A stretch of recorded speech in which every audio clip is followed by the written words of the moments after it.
हमारे मानव जीवन में कई ऐसे अवसर आते हैं जब हम बेचैनी महसूस करते हैं।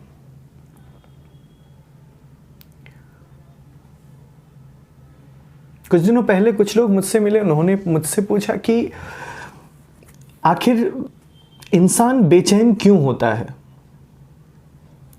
और क्या बेचैनी का कोई उपाय है, क्या बेचैनी से मुक्ति मिल सकती है।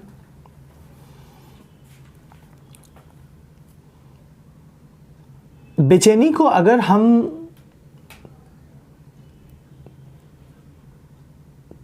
दूर भगाना चाहते हैं और बेचैनी से छुटकारा पाना चाहते हैं तो सबसे पहले हमें बेचैनी के बारे में समझना पड़ेगा कि आखिर एक इंसान बेचैन क्यों होता है, उसकी क्या वजहें हैं। मूलतः अगर आप गौर फरमाएंगे तो एक इंसान दो वजहों से बेचैन होता है। सबसे पहली जो वजह होती है वो ये होती है कि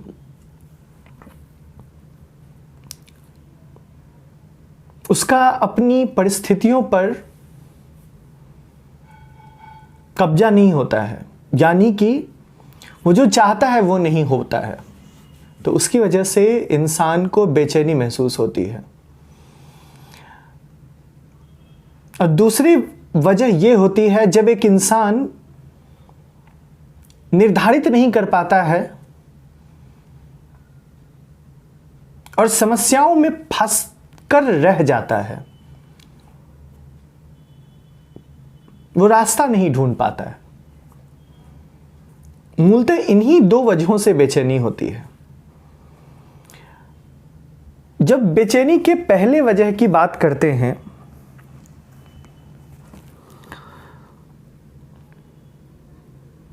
और दूसरी वजह दोनों की बात करते हैं, उसमें आप पाएंगे कि इन दोनों परिस्थितियों की वजह से जो भाव पैदा हो रहे हैं वो भाव बेचैनी का भाव है।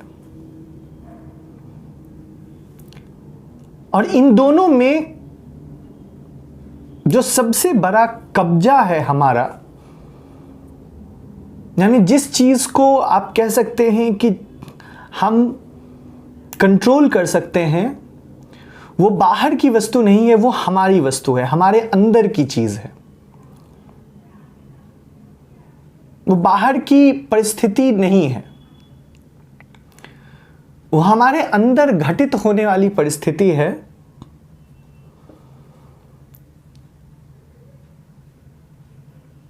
जिस पे काबू करके हम बेचैनी से बच सकते हैं। पहली बात तो ये होगी। दूसरी बात ये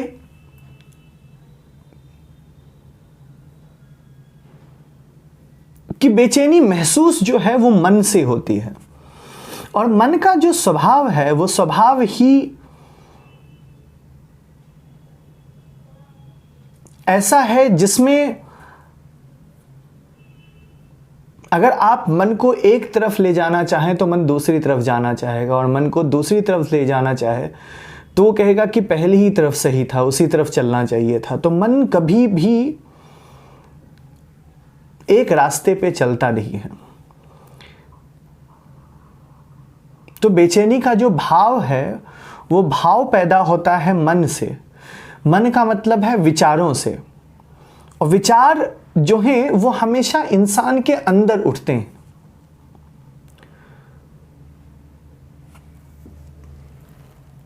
अगर हमने अपने अंदर उठने वाले विचारों को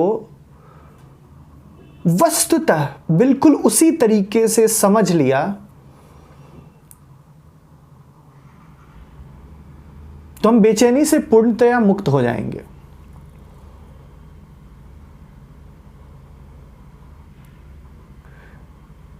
तो पहले इस बात को समझना कि बेचैनी क्यों हो रही है, और फिर विचारों पे गौर फरमाना, विचारों को समझना